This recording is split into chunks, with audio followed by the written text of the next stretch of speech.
Chapter 12.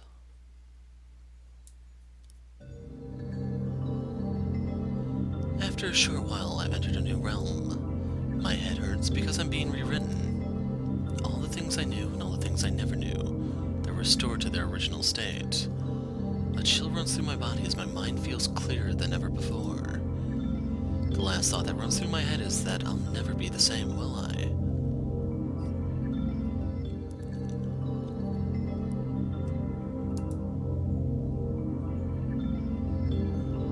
I wake up from my deep slumber.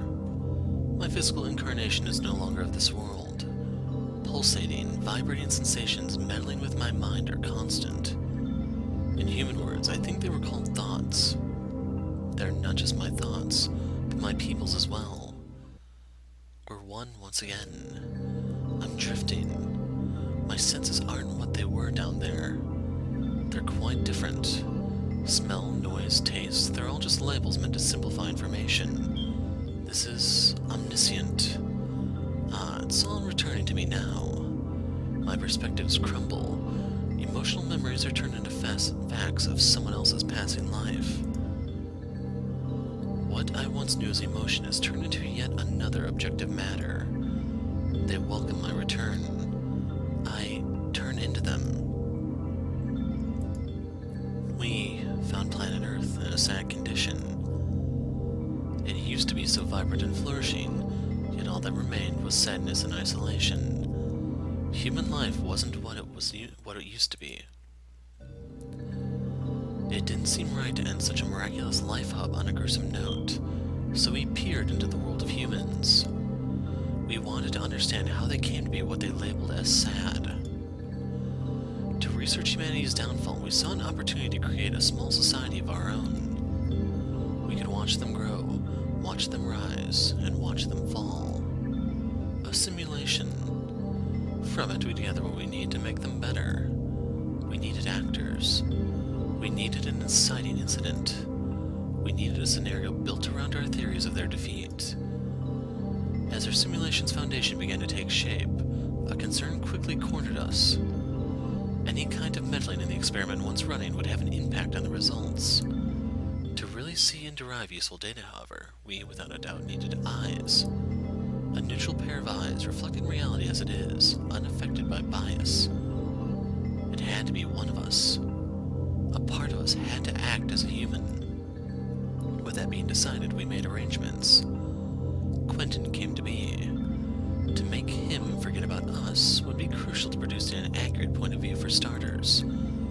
A shell resembling a human yet containing a part of us. An unknowing tool for collecting data.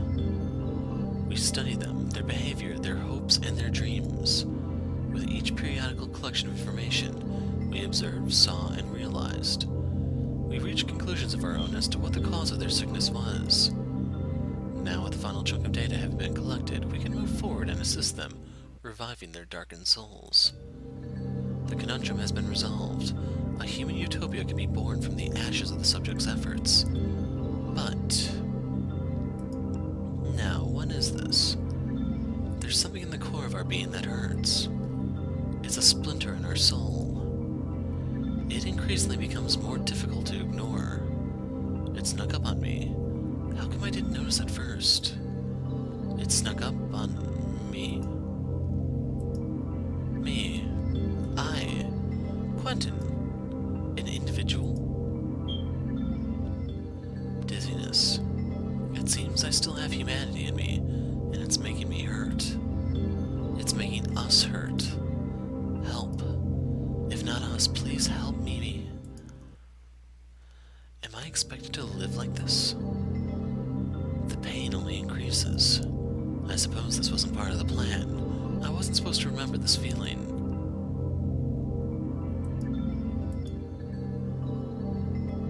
I don't know how much time has passed, but everything is unchanged.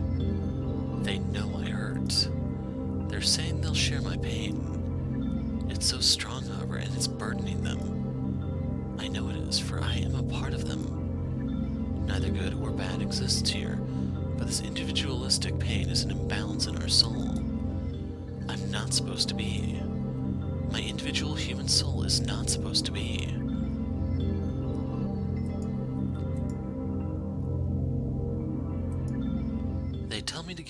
to our collective calmness. I try, oh so many times I've tried, but I fail over and over again. This isn't right.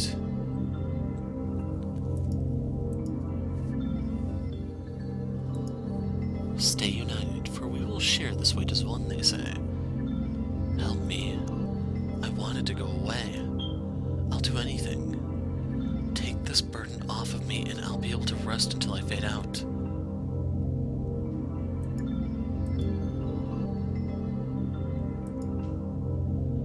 The origin of this pain isn't of this world, they say. They aren't sure what's causing it. However, from somewhere inside me, I can produce a guess. A single word comes to mind. Love. A human emotion designed to ensure humanity's survival, the catalyst of reproduction. That's the verdict we reach, for it was the result of our experiment as well. But why does it appear I have been afflicted with it? After all, I'm not of this world. I'm not a human at all. For them, it was the remedy needed to make them keep living. The cause of their defeat, it seems, they had forgotten how to love. I, however, was never supposed to know love. I wasn't supposed to descend from being what I was. I think they're telling me this outcome was a mistake. I'm no longer what I once was. I know as much too. Well, if the outcome was undesirable, then we shall revert it. They say cursing humanity once again for the sake of me. One imitation of a human soul isn't a viable option, and I agree. I'll go back to being a human, they say. I'll go. Me. Quentin. By myself. My imitation of a soul will be expelled from one of my people, and I'll live on as a human. Live on as a human. I'll know love, hardship, and all other human emotions. We made a mistake, and now we have to adapt. So let us. I'm carved out of our entity. My seams are cut once again. It's unbearably painful, but knowing it's only temporary helps me focus on the future. Goodbye. I'll never be the same, nor will you. Maybe it was the price for conducting our experiment. At least it wasn't all in vain. Our experiment was a success.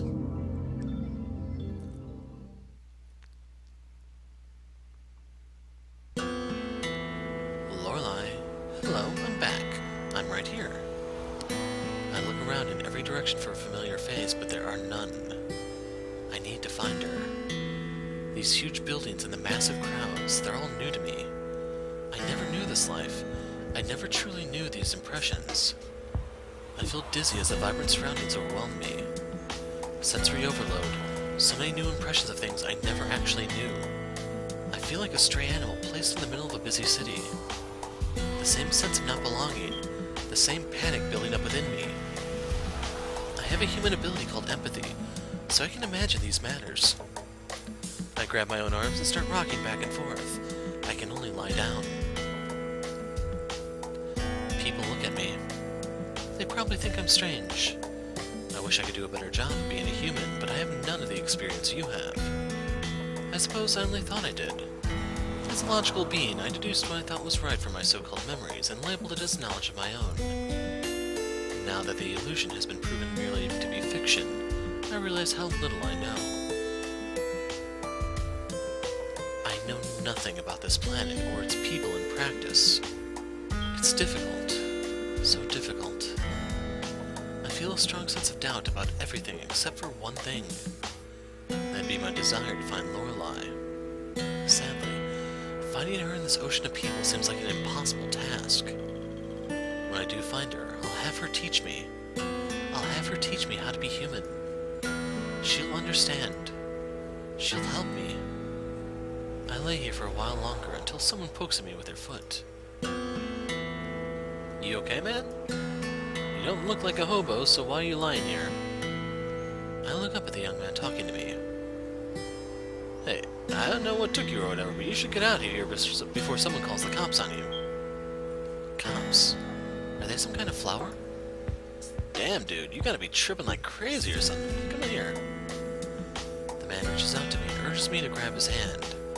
Ah, a map. use him as a map. Lorelei always did love maps, so I'm happy to have found one. He pulls me up from the ground and leads me away. Linked armored cubes form a long line at our destination. He informs me they are called trains. We get on one of them along with a sea of other humans. So many living beings in one place. So, you mentioned you were looking for someone. Yes, her name is Lorelei. Last name? I look at him in confusion. Right, well, you're in luck, it's not a very common name after all. So do you know where to find her? Gogol probably does. Let's see here. From his pocket, the man produces a flat object with a glass surface. Lorelei. Lorelei, you say? The man taps away at the object. Another map of sorts, I suppose. Here we go. There's only one Lorelei listed within an hour of here, so that's gotta be who you're looking for, right? He points at the map and looks at me questioningly. Yes, Lorelei. Then you gotta get off soon. Right here, actually. The cube stops. Thank you. I grab his map and run out of the cube. I hear some yelling as the doors close behind me. The man's map is harder to interpret than I thought. It's made out of intricate patterns and words I've never seen before. What is a word in the first place? A large red dot can be found in the middle of the flat surface, however. Surely that's gotta be my destination. I walk. A long time passes. After several long stairs and sharp noises produced by metal cubes on a very long path, I have now reached a calmer place. Wooden boxes are lined up beside each other. No people are found here. Only the sun is, and it's staring down upon me. It feels nice. Was sunlight always this pleasant? Was the air always this fresh? I have so much to look forward to. I'll experience everything for real this time around. I would like some water. I bet it's delicious to consume. I only know the idea of the sensation of water going down my throat, but it's enough to make my mouth beg for it. The red dot is being approached by a moving blue dot. Is that me, I wonder? Is that Lorelei, I wonder? Memories are on replay in my head. All the moments we shared together, all the moments we'll share together. Lorelei, I'm almost there. What happened back then we can put behind us? Only happy moments await. We've made sure of as much. I get lost in thought. Before I know it, I stand before the red dot. I stand before her door. I knock on it. No, I pound on it. This solid door stands between me and Lorelei, and the frustration from that piece of knowledge makes me hit it just a tad harder. I get tunnel visioned. Even my hearing seems to tune out all unnecessary noise from my surroundings. If someone's approaching the door on the other side, I want to know it. My palms feel moist, and I look down. They prove to be even so visibly. I put them against the rough texture of my jeans. Open. Open this door. I've been waiting for this moment for so long. I've waited for it. I have no way of knowing how long, but there's a conflicted feeling within me telling me it's been so long. Yet it feels like only a blink of an eye ago. But even back then, this is what we always wanted. Right, Lorelei? I hear steps on the other side of the thick door. Someone's there. Tap, tap, tap. Their steps seem to move in slow motion as they reverberate throughout the wooden floor. Hurry it up already. And then a click. You did it. You found her once again. The road of fate led you here. Now behold your future.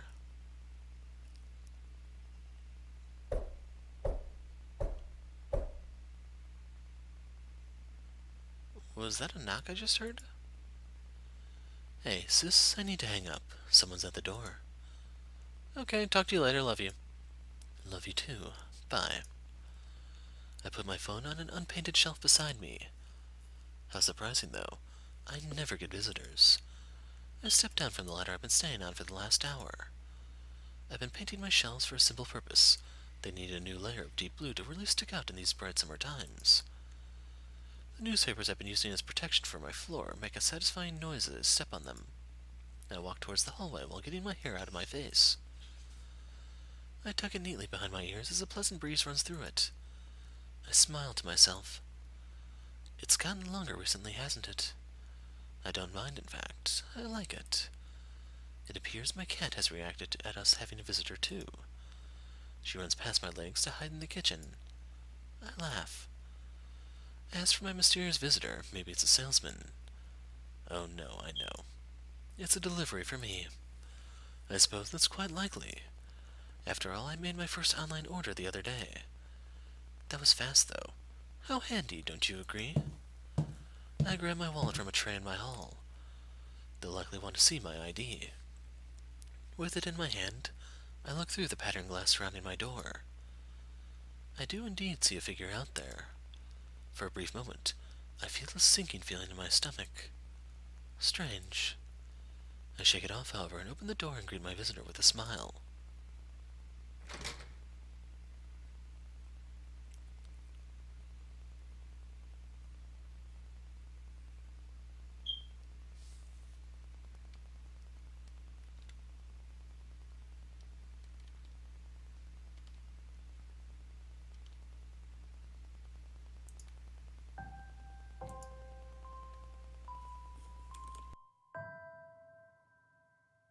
Lorelei, how you've changed.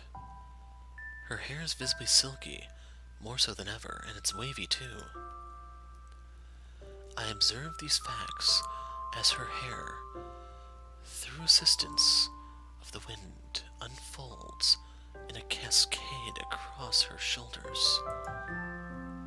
She carries a smile, the kind you know is sincere from the look in their eyes. Her entire being is smiling. She's still Lorelei, but she's changed.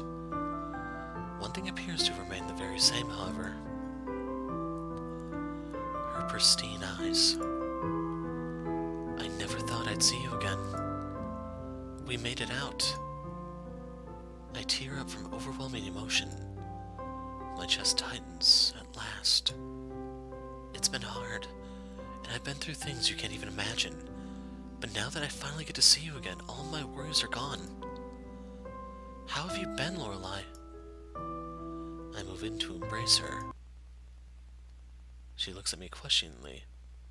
Sorry, who are you?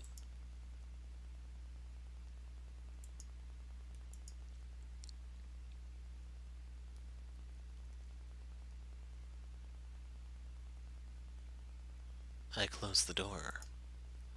I make a troubled sigh. How odd. The man looked crushed when I said I didn't recognize him.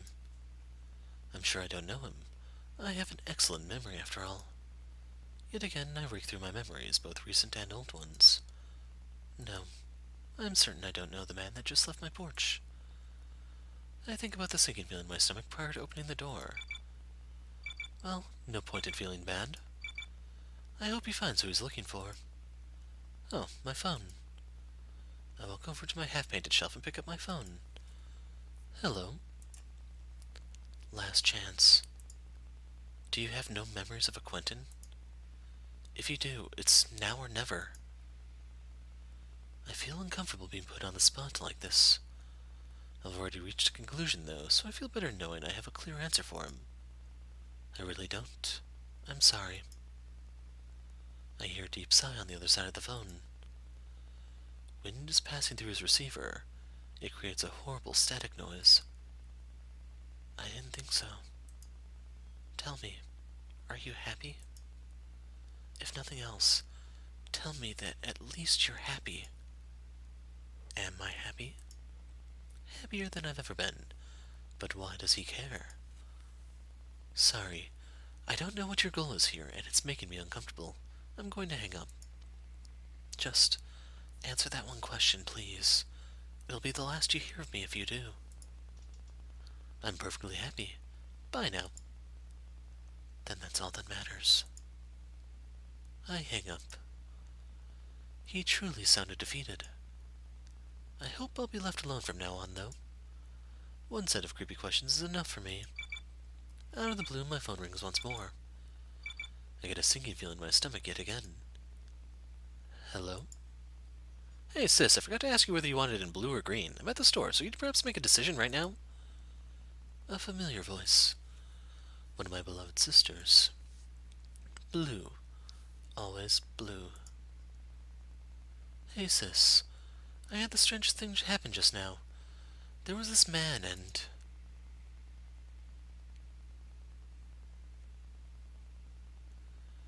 To whomever it may concern.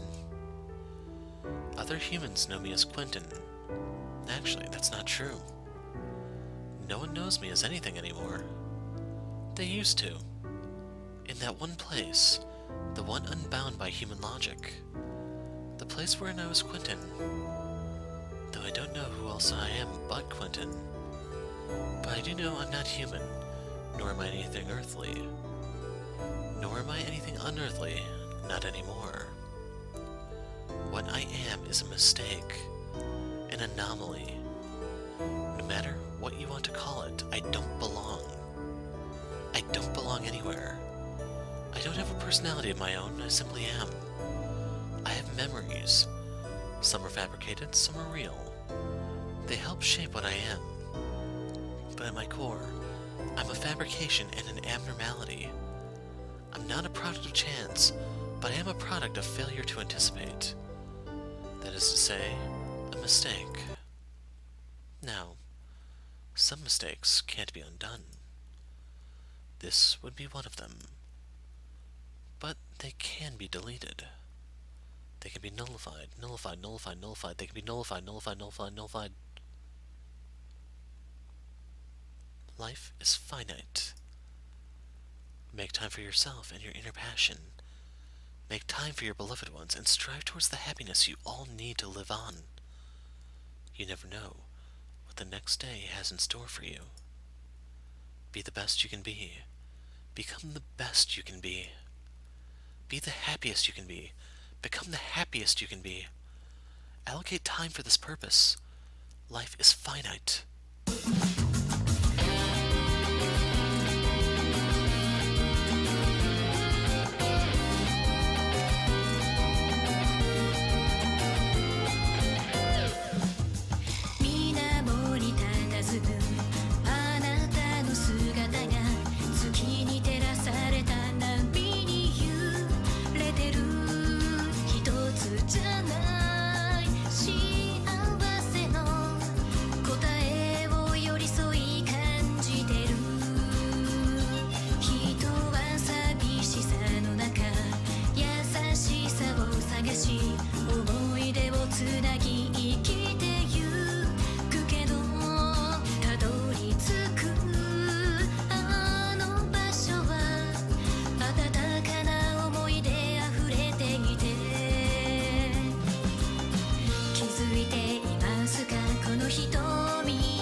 So let's see what the staff letters have to say.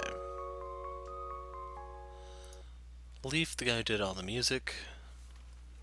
He's also the writer, I believe. So you finished Anomie, congratulations, or something. I'm glad you took your time to read what I've been working on for quite a while now. Whether you liked it or not, completing this VN was also a pretty large milestone for me. I've learned a lot, to say the least. I'd call Anomie experimental in more ways than one. Everything from the plot and themes to the programming of the game itself. Before this, I only had a vague idea of what creating a VN would be like. Now I feel like I understand it on a completely different level. At the time of writing this, the time is 12:53 on May 13th, 2017. I'm in my apartment in Stockholm, Sweden, and I've just slept a full 10 hours after a week of hard work. So to be honest, I thought this was actually in Iceland, but apparently it's been set in Sweden. When I'm not at home writing, reading VNs, or playing games, I work part-time at a hardware store. It's how I pay the bills while supporting my hobbies. Anomie is more or less finished, but we still have some art left to be drawn. The process itself, in general, it hasn't even been close to being efficient, but I think that's something that I will only get better at with experience. I hope our Kickstarter backers will be patient with us. Releasing Anomie has been the goal all along, for over a year at this point to be specific. We're finally there. Well, almost. But from my perspective, it's just the beginning. This won't be the last you see of me, you see. I have so much in store. I just hope it'll all come to fruition. It's hardly a secret that I love VNs. Anomie was partly a product of this passion of mine. Mainly, I like VNs that dare stray from the generic cookie-cutter moe gay formula with predictable, well, everything. Basically, I wanted Anomie to be a VN like that. That's all I really knew at first. So this is one thing that I really do have in common with the guy. I've been... like, Sunrider, you can argue, it does have some of the moe crap in it, but generally I do everything I can to avoid those like the plague. And speaking of the plague, that's something that's going to be coming much, much later. Not that there's anything inherently wrong with moe gay. By the way, in case you're wondering what this is, moe games, Japanese suffix ge, they usually slap it on to something to signify that it's a type of game. So this is a moe game. Like eroge would be an erotic game, or something that has full-blown sex in it. This is not, so I don't know if there's actually a term that really applies to this. Not that there's anything inherently wrong with moe gay. A lot of them just tend to be really dull in my opinion. Hatsuyuki Sakura, for example, is a moe gay that I really enjoyed. It counts as a moe gay, right? Anyway, as long as VNs are my preferred form of media, I'll probably always strive towards making them of my own. And naturally, I always strive towards getting better at it as well. If you made it this far, I'll secretly assume you enjoyed the game, in which case I have a couple of favors to ask of you. It would mean the world to me if you would let your friends/communities know about the game. Tweet about it, write reviews on Reddit and Steam, chat about it on Discord, whatever floats your boat.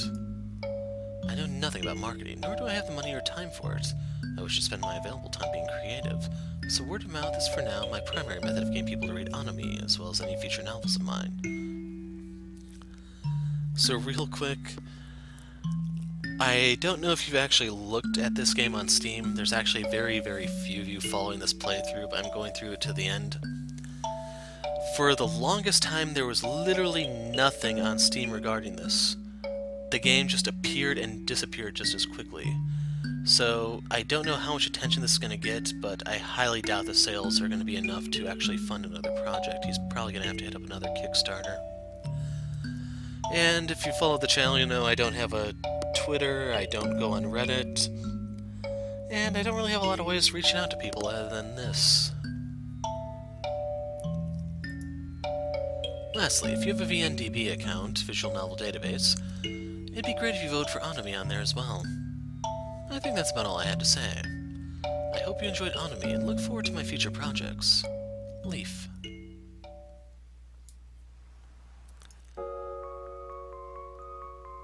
Vera? Should I be concerned that this is taking place in a dark forest? Hey, this is Vera Huki, the sole artist behind Anomie's artwork. Sorry if I'm butchering your name. This is the first project of this scale that I've been a part of, and I hope I managed to live up to the expectations. So I have to say the backgrounds are pretty good. For the character models, there weren't too many of those, so I can't really comment on that, but this was a pretty low-budget game. It has been tough at times, not to mention a lot of work for one person, but overall it's been a pleasure working on Anomie. My favorite thing to draw were the sprites. I put a lot of effort into making them unique and attractive while using a consistent art style. For the female characters, I even wore similar clothes, took pictures of myself and used them as reference images for their poses. Furthermore, all the grass and foliage in the various backgrounds and CGs were quite tedious to paint, but evidently even that process had an end. Starting now, I will be moving on to personal work and making myself available for commissions until further notice. If you're interested in hiring me for any kind of art, I can be contacted through email at vera.huki@gmail.com.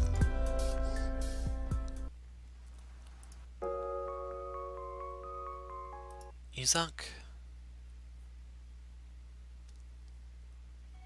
Hi, I'm Isaac Headland, and I made some of the music for Anomie. When Leaf first reached out to me about using my music for Anomie, I had only just recently uploaded a few songs onto my SoundCloud account. I had never really considered making music for games or film, but when Leaf contacted me I got very excited at the opportunity. Me and Leaf seemed to be on the same page when it came to the music of Anomie. I would basically just make a draft, send it to him, and then revise the things that needed to be different based on his feedback. Not only was Anomie a fun project to work on, it was also a stepping stone for me to start creating music for media. I hope you will enjoy Anomie and the hard work that Leaf and Vera put into the game. It's appreciated. Sincerely, Isaac. The track that's played here is called Blinding and can be found on Isaac's SoundCloud. Search for Isaac Bjorn Headland and you should find him easily. So I definitely did like a lot of the music in the game. Overall, I probably would say I liked the music more than the backgrounds. And that should be saying a lot because if you notice, I very rarely talk about music. Those did stand out to me. Gustav.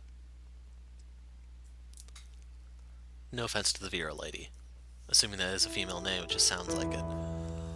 My name is Gustav and I'm Leaf's brother. Everything started when Leaf developed an interest in visual novels. We have both always been interested in good stories, whether it's movies, books, or TV series. We'd both consume them at a fast rate and recommend each other what to watch next and so on. When he first told me about visual novels, he presented them to me as a new medium where a story is told with art, music, and story. He got more into them than me and has probably read 30 plus. Note from Leaf, bro, I'm approaching 100 right now, whereas I'm at around 10. Anyway, we've always talked about what could be improved in stories, what could be different to make it more exciting, and so on. Eventually he got inspired enough and said he would make his own. I honestly didn't expect that. But he put effort in, made a Kickstarter, and suddenly was funded. That's where the journey began. Since he began, I've been discussing the story with Leaf as he developed it and tried to contribute with helpful ideas. I would also read most of the story in chapters as he finished them to give feedback or another perspective. When I was on a 12-hour flight from vacation, I read the second part on my laptop and highlighted sentences where I thought something could be changed or improved. I've yet to read the last parts, though, as I want to do that when the visual novel is complete. The best experience was reading the text with the music and seeing the art. When Leaf showed me how it looked when the art, music, and text was put into the new engine, I felt like it really became real. It's impressive how far it's come along, and I can already see that this visual novel could compare to studio-produced ones or even better in some aspects. I've even been listening to the music tracks at times while spending time at the computer because it's good. What I enjoyed the most was playing the different music tracks to the different parts of the story and seeing how well they fit together. One of my favorite scenes is the one where Daniel is drunk and slams his hand down in anger as the music is very fitting. It really gets across the feeling that things are spiraling out of control. There have been some ups and downs in productiveness, and I think Leaf has learned and improved a lot in his creativity and ability to write. Reaching the end of his story, though, it's amazing to see the effort that has been put into the story, and I know he will succeed in future projects as well.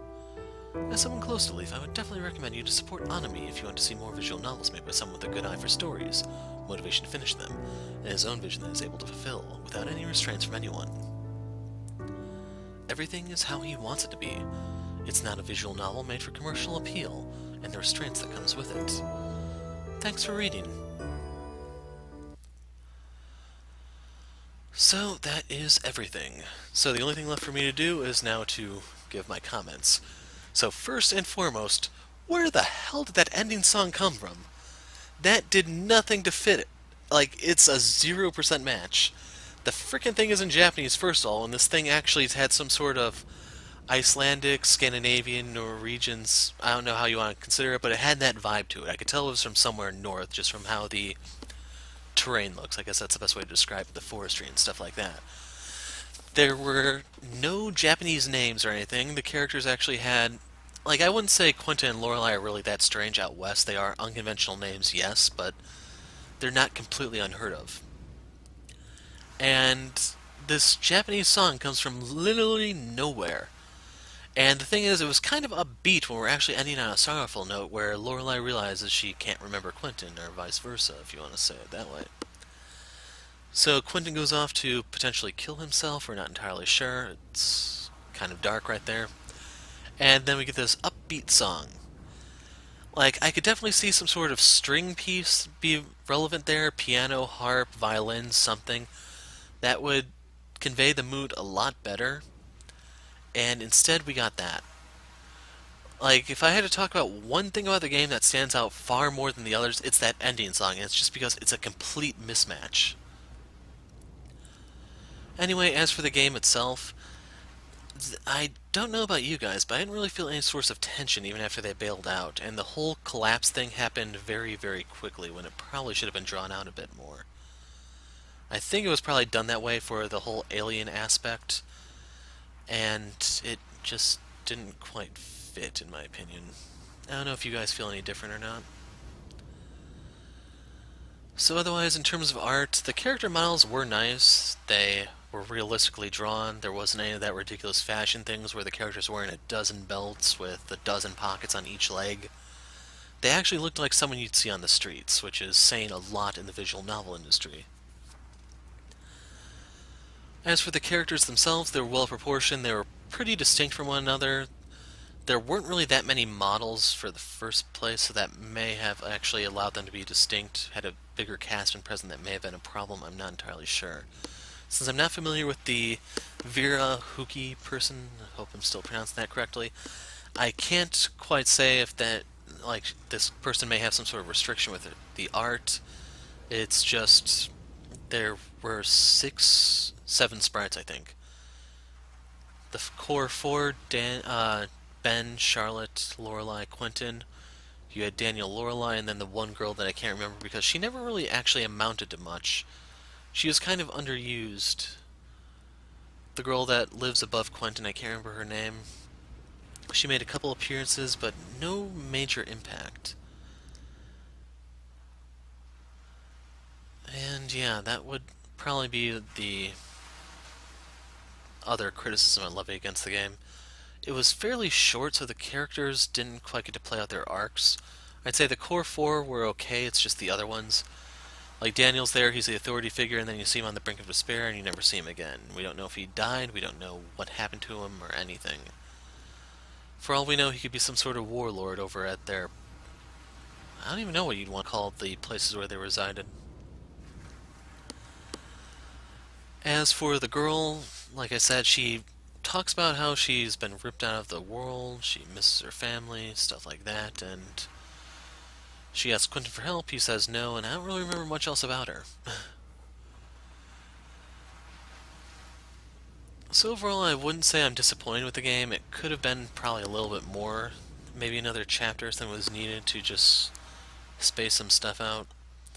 But overall, I'd say it was a good first attempt. I'd be willing to give the person who made this leaf in this case, because I don't know if he's actually a full-blown studio. I've seen cascading leaves or cascade leaves when I loaded this, but I don't know if he's the only man doing it. I'd give him another shot, see what he has. If another game hits Kickstarter, I'd follow it. I'd probably contribute if it's not too bad. Definitely not contributing those like visual novels that are like $40. Screw that. But overall, I'm not entirely disappointed. The alien thing does definitely come a little bit out of left field. That was also kind of quick. Overall, I'd say just one of the better things to improve it would just be slow down, go into a little bit more detail, let some of the events play out in more detail. But yeah. So, those are my thoughts, and not really much else is coming to mind. I really don't mind the lack of voice acting. I don't know if a lot of people really mind that these days. I just have no problem with it, so I'm not faulting the game for that. That probably would have required a bigger budget anyway. So, I guess I'll see you guys next time, hopefully. I'm the hero of light. Thanks for watching, and goodbye.